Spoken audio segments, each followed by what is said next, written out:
This is the Forgecast, your eye into the who's who and what's what in cybersecurity and the cloud. Each episode, we bring you fresh perspectives, personal stories, insights, and advice from leaders, innovators, and change makers forging a stronger future. Hello and welcome to the Forgecast. My name is Alberto Yépez and I'm going to be your host today. And I am very excited to have Erin Joe as our guest. Erin is a national security and cybersecurity expert that has served our nation as a former FBI leader. We will get into some of those details in a moment, but she has a lot of dedicated experience working with a lot of both government entities as well as private sector in trying to help them through cybersecurity challenges that they were faced. She also moved to the private sector as part of the Mandiant acquisition. She joined Mandiant and went to exhibit some of the leadership that the Mandiant team had, but as part of the Google acquisition, now she's part of the office of the CISO. And that role, she has an opportunity to provide a lot of guidance and advisory to many boards, to many groups, many entities. And she's very engaged in actually helping many groups try to focus on cybersecurity. She's in many advisory boards, including the Share Assessments, CyberSat, INSA, and also she's also a member of the ForcePoint Advisory Council. So, Erin, welcome, and thank you for your service to our nation. So, I guess for the benefit of our audience, who is Erin Joe? What were your beginnings? It'd be great just to get to know you a little bit, and then we can get into your career afterward. So, sure. Thanks, Alberto. I really appreciate it. As always, you're so gracious. And I think you and I really connected on some of our background, right? It was humble beginnings is where I came from. And I grew up in a small town, but it started for me with, I think, a calling on my heart, where I wanted to be an attorney, an FBI agent, and even president. 2 out of 3. I'm satisfied. But I think that I share that because I want people from all kinds of backgrounds and all walks of life to share their dream, right, with other people. Because if I hadn't done that, I wouldn't have gotten the support from people who ended up helping me get through college and law school, and then eventually into the positions where I am today. And so many of the things that we do in life are with somebody else, right? Somebody giving us a hand, advice, guidance, those types of things really matter. So share your vision, share your dreams with other people and let them help you. I've worked in male-dominated environments most of my career. So whether it was as an attorney or whether it was in law enforcement or even now in technology. So I wasn't always immediately welcomed into those environments. And it wasn't until I brought my unique skills and abilities, or at least my strengths, they might not be unique, but my strengths, right, into that environment with problem solving, communication, building trust, collaborating effectively, right? Working with people and understanding what's important to them and helping them achieve their goals while you're giving their help to achieve yours. Using my legal background to overcome any obstacles and get favorable decisions and get things over the finish line to do things we've never done before. Right? That's when you start to see the value of the diversity. And I know that you're a huge diversity champion. So I wanted to incorporate that, because when you look at my background, it doesn't scream cybersecurity expert until you sort of walk through my career and then you see it unfold. But it took time learning those investigations, learning those threats, as well as continuing that education. So I remain committed to continuing my education so that I can get more of the technical expertise. But I think that the success that I've experienced over all those years really came from being part of diverse teams, where maybe some were deeper in technical skills and abilities, but I brought other skills to the table. And then I just wanted to share briefly, because it's important, I think, that you see the different commitments that organizations have for that continuing education. And Google's cloud has partnered with SANS, Coursera, Cyversity, Women in Cybersecurity, and all these great organizations to help increase the cyber knowledge across a wide variety and diverse groups of people, sets of people. So I share that because if it weren't for those kinds of things, I wouldn't even be here today talking with you. Yeah, no, you're an amazing platform, and some of the people in the teams that you work with, we're very familiar with, and we applaud the fact that, a lot of companies talk about D&I and they talk about ESG, but it's important how you lead by examples. And I'm very, very excited that you have that platform, and also the ability for you to share your own journey, because it's very inspiring. So you started as an administrative law judge, and then what attracted you to the FBI? Well, I'm still a licensed attorney in Texas, Okay. and I've always been very motivated by fairness, justice, security, right? I really care about enabling a more secure way of life. And of course, early in my career, that was a physical security, right? Because those were the biggest threats we had then. And then it was to protect us from terrorism, right? In a post 9/11 environment, particularly, I saw the changes and evolutions that happened with respect to our priorities and how we had to shift and change. And I changed with those priorities. I followed where the world was going and served in a variety of different parts of the organization, as well as different geographical areas. And that's not where people typically think of as a place of innovation, but it is. And I was a change agent and had the opportunity to implement large organizational changes numerous times. I changed the way that we handled our investigations. I changed the way we handled our confidential human sources. I changed the way we collaborated with the private sector. And I even implemented new technologies and brought them into government. So that really gave us the opportunity to shift from being reactive into being far more proactive and addressing every aspect of that ecosystem that we needed to change and modernize so that we could make that shift into being much more proactive.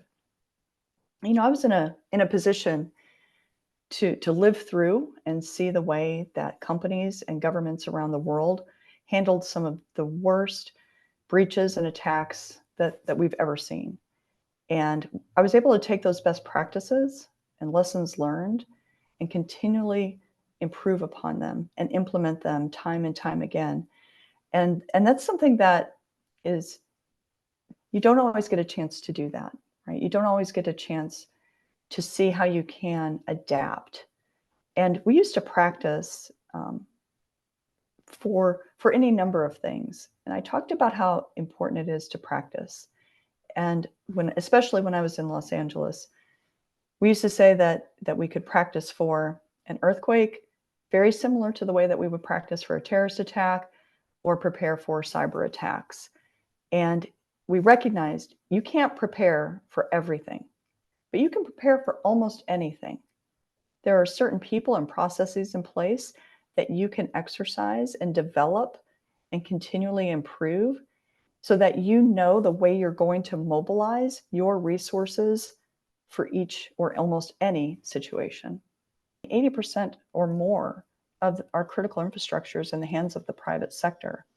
So how do we start to bring down the walls, that separate us so that we can get better information to them and from them, right? And so really looking at how do we improve that process? How do we speed it up? How do we speed up our response? How do we work together in advance of threats and problems? And so I dedicated myself to really improving all of those processes and focusing on resilience, right? Because I know attacks are going to happen. Yeah.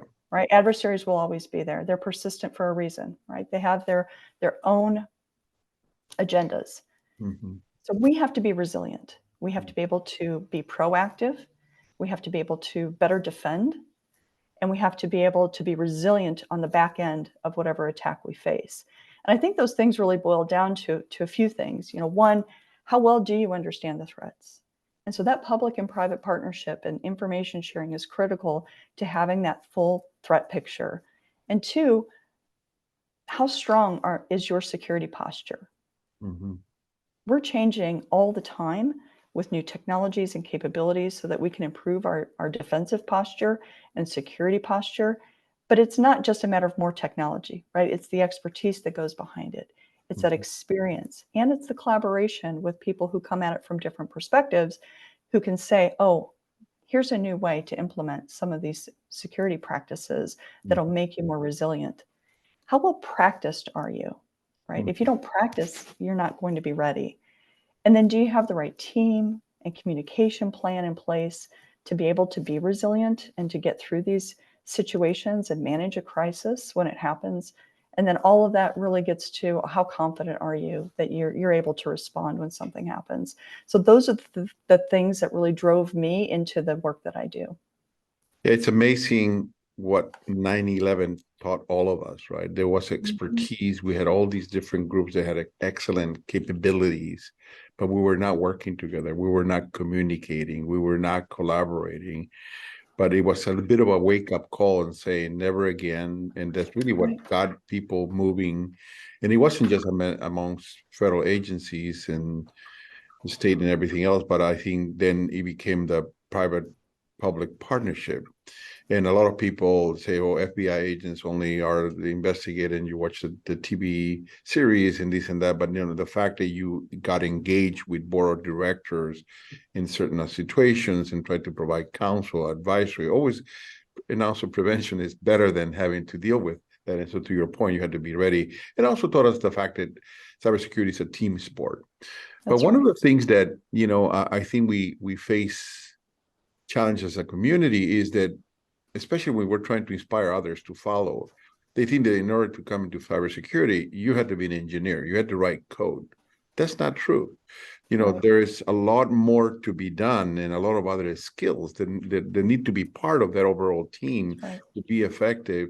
Can you reflect a little bit, given that you come from a non-traditional background and now you're sitting in one of the biggest platforms in the world, trying to inspire others to be able to be effective against the imminent threats? And so can you maybe reflect a little bit about how we can inspire the next generation to come into our sector and make sure that it's not, you don't have to be a coder to come into the sector? I think that that's a really relevant point, because I'm not a coder, and many people who are helping in the cybersecurity world are not coders. Now, we need coders, and I want to encourage people out there to get those technical skills, but I also want to encourage you that wherever your strengths may lie, there's a place for you in cybersecurity, whether it's in the communication side or the legal side, or maybe it's in marketing, or maybe it's in partnerships. Because, one of the things that has been really surprising to me is when I was in government, I worked so much with private sector companies, trying to, like I said, break down those walls and increase the collaboration, really get them to understand how to work with law enforcement, but not just law enforcement, but also the FBI as an intelligence organization as well, because we have wide authorities and wide capabilities. And then that also brought them into a larger ecosystem of government, US government, allies around the world, right? And as well as with other private sector companies. You start to see the power of what it looks like when you have that collaboration. So the kinds of skills that people bring to make those things happen, to have impact against threats are very, very wide and far reaching. So leadership, right, of all kinds. You might be leading in the security apparatus of a particular organization, but you also might be in a leadership position that has to make a decision about whether certain information gets shared, or whether you're going to collaborate with another organization, because cross-organization collaboration is just as important as it is with government, right? So we need leaders who understand that the inner workings of those relationships, who are able to build collaboration just the same way they're able to build technology to solve problems, right? We have to build networks and build collaboration in communities, right? You're always building a community, Alberto. I think that that's such a valuable thing that you focus on, and it's something that resonated with me when you and I first met, is we're building communities, right? And that takes interpersonal skills And it takes the ability to know, how do we legally work together? How do we practically work together? Right? So there's a lot of different skills and backgrounds that really come to play if we're going to make the world safer. And that's what we're all trying to do. Whether you're trying to bring a new technology into the world, or whether you're trying to defend yourself, and in defending yourself, you understand that you can benefit if other people are sharing, just the same way that you want others to benefit if you share and become part of that fabric and the larger ecosystem. Yeah, it's interesting that you bring a topic of leadership, and leadership is something that you had to believe and had to provide guidance to a broader group. And I think in our industry, probably the top impact we have in leadership in companies is at the board level, right? It's interesting. You find yourself at work with many boards in trying to educate them about the existential threat and the issues that happen when you have a breach, and how do you need to prevent, and how to need to invest and all that. But at the same time, it's interesting because we have also the role of cybersecurity professionals being able to join boards. You're a prime candidate to be a board member, but at the same time, you need to be prepared. And I know you're a big advocate and you're getting engaged with many of these groups to be able to do this. But so any guidance, and even in your own journey, to be able to not only engage and work with them, but how do you try to make sure that you become recognized as a true leader that could be a great board member to provide that insight, because it's needed. I'm sure you talked to a lot of boards that perhaps you got blank stares or questions that perhaps they didn't understand. So it's you talk about a process where you're educating, so the ability to have education, communication, and all that. But any reflections about how do we break that not ceiling, but more, how do we get more people on like you and many cybersecurity professionals on boards, and your own journey?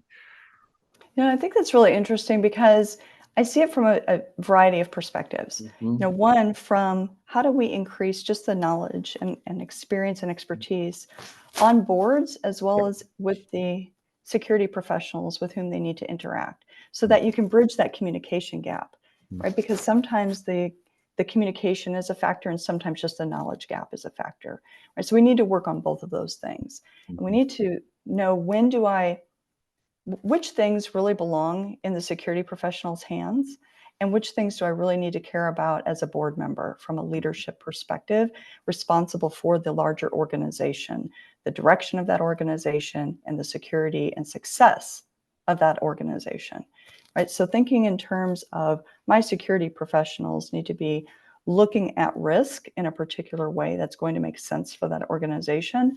So as a board member, my questions need to be at that higher level, talking to those security professionals, not just at board meetings, but in between.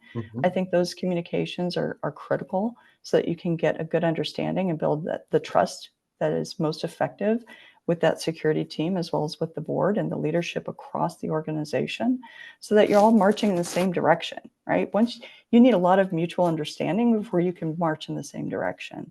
I think that's really critical. And that goes to those collaboration skills and the interpersonal skills, as well as the knowledge, the basic knowledge and expertise. So I think everyone, whether you're a board member, whether you're a security professional, or whether you hold another position on the board that may not be focused on the cybersecurity, but maybe another aspect of the organization, there are ways to help increase your education in the technical areas. But then it's about thinking, well, what do I really need to care about from a top organizational perspective, right? I need to care about, how are we looking at risk? How are we educating ourselves on the threats that matter most to the organization? How am I thinking, and how am I increasing my awareness globally, but then thinking locally about my organization and where I fit into the global landscape? Because we go back to, we're a global society. So something that might be happening in one part of the world could still impact you here or wherever your organization may sit. So thinking in terms of, how do I get enough awareness about the broader threat landscape, understand what its impact will be to us as an organization, and then how do I ensure that that information flow will happen seamlessly and at speed in the organization that I'm responsible for? And what is our defensive posture? and how proactive are we? What are we doing proactively so that we can take that intelligence and we can operationalize it very quickly in two important ways. One with technology and the other with our people, right? Yeah. We have to augment our people. We have to augment our security programs with technology, and we have to make the most of those few resources that everybody has. We're not going to ever solve this problem, with just sheer numbers of people. That's where the technology is really critical. Yeah. But making sure that we know that we're leveraging technologies and staying current with technologies. Old practices won't help us in the current threat environment, particularly with the way the threats are changing today, with so many of these nation-state threat actors, as well as criminal threat actors, getting far more aggressive and far more capable than ever before. So we need to be thinking about how are we keeping pace and changing our approach to security so that we can stay protected. So then that really leads to that last question of, well, how would we respond? And what is the community that we would bring in to support us? Because it takes a team of experts, not only internally, but often externally, if you're going to be well prepared for an event. And you want the benefit of people who've done this thousands of times before, right? So you want to bring in that expertise when you need it so that you know that you've got coverage and you've got the expertise and you can get through with resilience. Yeah, it's interesting because I don't know a lot of people know the office of the CISO at Google. It's an interesting investment, I guess, that Thomas decided to do, Thomas Curry, and bringing people like Phil Venables, who had been, in the CISO role multiple times. He evolved to become a board member as part of the Goldman's attempt to get into the consumer market, but then creating that office of the CISO that brought in a lot of different skills, people like you, former CISOs, and globally. It's not just you're just here in the Bay Area or in New York. I met many members of your team in London and Paris and Spain and different places. You're making huge investment. And I think a lot of it is trying to help with practical advice because you've been there, you've done that, and you want to help do that. And I know you, as it relates to AI, for instance, you talk about how the market is changing and all that. I know you're doing a lot of work to educate and creating some framework for the education. Can you speak a little bit on what the Office of the CISO and Google is doing to make sure that people can get ahead of the threats and things like that? Sure. I think one of the things we do is we publish.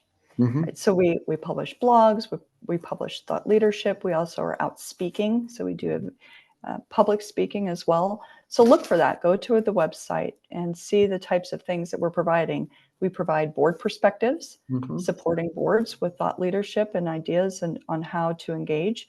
We provide information like securing AI. What does that look like? So we have a framework that we've published on the securing AI framework, SAFE, we call it. We also look at what will it take to bring speed and scale to the threat landscape in today's world. And that was a large driver, I think, behind the Mandiant acquisition. I'm sure there were many different drivers behind that, but one was really looking at what does it take to be proactive as well as increase speed to be responsive to threats. So it takes that threat intelligence coming in, right? So with Mandiant's rich threat intelligence that they've gathered over years from a wide variety of sources, including the incident response capabilities, and you couple that with Google, what they're seeing on a day-to-day basis, protecting billions of users with Gmail and other Google Cloud offerings, as well as Google, the suite of Google products and services. And then you look at that plus VirusTotal, which is another acquisition, right? So that's a lot of great security information and intelligence that they have at their fingertips every single day, seeing the current threats as they unfold. Well, then they applied that engineering, right? That engineering expertise, training large language models in security. And Google's been involved in AI for 18 plus years. Yeah, since the very beginning. Yeah. Yeah, since the very beginning. So AI is not new. It's just a matter of how it's developed and evolved. And they're very careful to make sure that they're only deploying it securely. it's an absolute priority in everything we do. The basic principles are secure by design, default, and deployment in everything we do. So that includes AI. So you'll see that while we have great capabilities, we're bringing those out into the world in ways that we feel confident in the security as well. So we have the large language models that we've trained in security. We're applying that AI capability to security so that now we can use that training to add the scale of Google to bring in other feeds of information from that a customer may have into that environment and be able to use that machine capability, use automation to bring the threats forward into the hands of the security professionals as quickly as possible, and bring it to them in natural language. Bring it to them with the knowledge of what's happening in the environment so that it can prioritize the next actions and explain what they're seeing in their environment, what's happening, how to prioritize the next steps, make recommendations about which next steps to take, and then also provide an executive summary of what's occurring. Now you can get to solutions so much faster. You can get to prevention or response so much faster, and you have greater confidence that you've seen the environment, not only from what you've included from your intelligence feeds, but that of the experts who are on the ground every day. So that is more that complete picture that they're bringing in, applying AI to it responsibly, and then putting that in the hands of the defenders so that they can make better decisions and educate as well as respond faster. Yeah, in along those lines, what are the areas you're concerned? Let's just narrow it down to AI, right? A lot of people are trying to get educated. We just had an event yesterday about, that we tried to educate a group in a community here in San Francisco to, the different applications of generative AI and things like that. But as you see some of the areas of concern, given what you've seen in both in the attacker landscape as well as the responsible use of AI, any things that you're reflecting and trying to help influence our overall adoption of this technology? I think we are looking at how do we take all of our learnings and knowledge and expertise and apply that. And that's why we're committed to publishing like that security model, the security framework, the security framework that we referenced before, because we do want to encourage the responsible use of AI. I think we look at it from two different perspectives. How do you secure the use of it? And then how do you use it in security? Yes. Right? So I talked about how we use it in security, and that's where I'm most passionate and have that expertise, because I want to see us apply those technologies responsibly for the defender's advantage, right? To make us more resilient, to make us more responsive. And I think about how do we help secure what's out there for others to use, right? Really pay attention to the models, the data, how it was trained, and then how you're using it. It's going to take using a framework of sorts, whether it's ours or another that's out there, but we try to be proactive and looking at all the different considerations that you have to have in place before you actually use it, because we are concerned about things like bias, right, in the training or the data, right? We are concerned about hallucinations, right? We are concerned about things that may be unintended, right? So how do you detect problems and issues that were unintended? So as you're using the technology, so building in the capabilities to have those detections and guardrails around the use is absolutely critical. That's going to take a lot of review from the user side on how am I technically able to do that, as well as how am I legally responding and making sure that I'm compliant with the legal requirements that come with the use, right?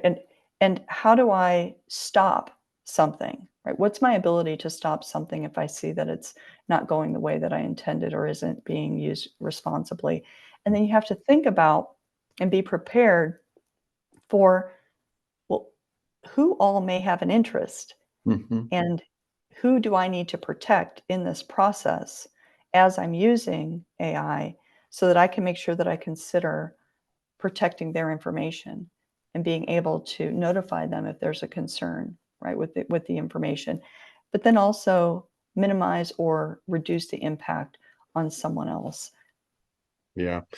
What an amazing journey, because I can reflect when the time we met, you just were coming into the private sector. You had joined Mandiant, having a tremendous career in leadership in the FBI, having been a judge, now being part of Google Cloud, and now also getting out of your comfort, because again, being out there speaking and sharing, building the public persona, which we talked about.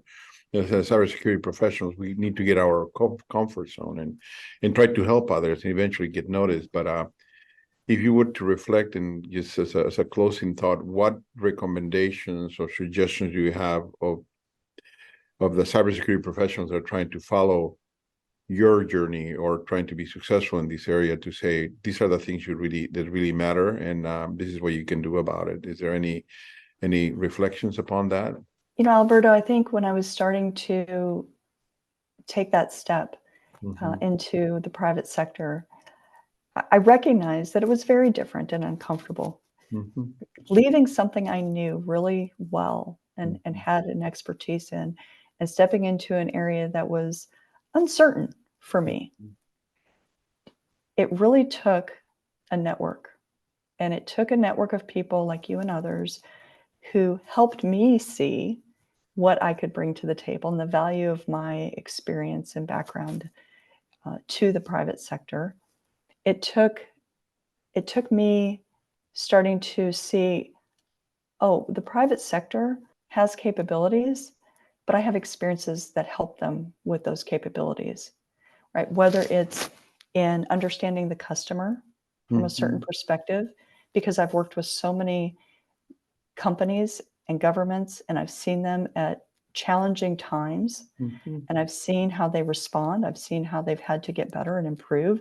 I understand their perspectives from so many different points of view.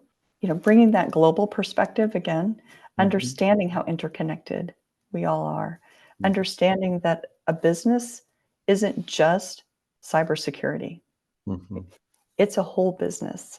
It has to be concerned with cybersecurity and revenue and reputation and legal requirements and all the things that it takes to be successful. And the perspective that I had and experience I had really was a more natural fit than I ever thought. I worked with you and so many other people who mentored me through that. But it really helped me to see the way that I was running the day-to-day operations of the business of the government organization, while also accomplishing its mission of the investigations and all the things that we do to protect America and its citizens and interests. And I recognized how to start to map that. So the advice I would give is to think about the fact that when we're running the day-to-day operations of a large organization, we're essentially performing those functions of a CEO and even a COO. We're handling personnel, hiring, retention, training, discipline. I served on multiple disciplinary review boards on some of the most significant HR matters that we had. So that's a lot of HR expertise that you're bringing in to the organization and the private sector when you transition. We handled physical security, not only for ourselves, but then also for large events. So there's a tremendous amount of experience from a physical security perspective that translates very well into a chief security officer kind of role. We've been handling and being trained in information security and insider threat for years, not only because we have to be careful about our own insider threats and our own information security, but also that of others. And those are similar to CIO experiences. And then I thought about how much risk I managed every day, not only on the day-to-day operations and investigations, but then also I served on a number of internal government boards where we had to assess and mitigate and manage some of the largest risk operations that government did. And those are where human lives were at risk and businesses were at risk, governments and its authorities were at risk. So we were managing risk at a very large scale in ways that could impact a lot of people and a lot of businesses and organizations. And that's very similar to what chief risk officers do. I was a division compliance officer in 4 different areas of our organization. So that's compliance experience we bring.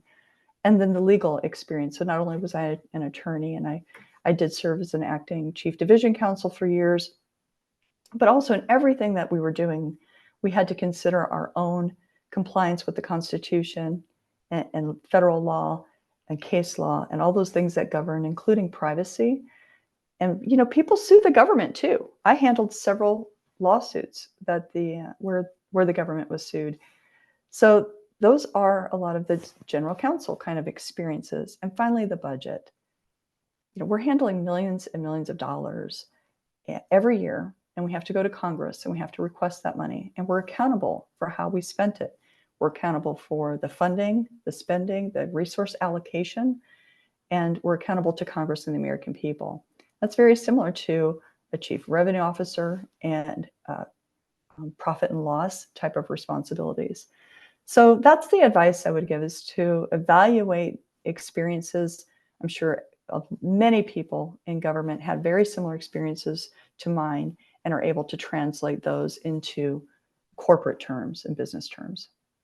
Mm-hmm. And you helped me see that, and others helped me see that. So what I would tell people is talk to people from different backgrounds and experiences and work together so that you can understand your unique value, right? And your value proposition, because it's there, right? I really believe it's there. I think everybody has something to add, and there are really critical perspectives and experiences that aren't maybe initially apparent, right? Obvious, yeah. But come in as a critical factor over time when you see, I was there when things happened and I was able to implement changes. And I can take those experiences and apply them in a corporate environment just the same way I did in a government environment. So you have skills and abilities, whoever you are out there listening, you have skills and abilities to bring into another new environment. You just need to see how you can apply them. It's interesting because recognize your introspection is something that Jonessi, we're a prior podcast, introspection of who you are and what you bring to the table. Your superpowers are amazing. Erin, when we met, I says, "What do you mean? You have experiences that a lot of people in commercial sector don't have. And you bring a unique perspective, but also getting out of that comfort zone and saying, okay, I need to network. I need to get out there and try to create opportunities, because they're not going to come to you just because the experience you have. But my God, you had an amazing journey. And I think there's new chapters that are being written, and you're going to write about that. And we're so lucky and honored to have you as a member of our advisory council, and also the fact you are becoming more and more active in our community to inspire others. So thank you very much for taking the time, and look forward to continue collaboration, and wish you best of luck in the new chapters of your career. Thank you, Alberto. You and so many others have been so important to me and in my life. So you've taught me that not only to reach out, but then be there for others. Amen. So those are the things that I want to do, and I want to give back, and I want to be here collaborating, creating that sense of community that you've always promoted. Yeah, thank you. Appreciate it, Erin. Have a wonderful day. Appreciate it. Thanks for tuning in to today's episode. Subscribe to the Forgecast, which is brought to you by ForgePoint Capital. We're a leading cybersecurity and digital infrastructure venture capital firm that invests in exceptional teams protecting the digital future. To learn more about ForgePoint, visit forgepointcap.com or find us on LinkedIn and Twitter.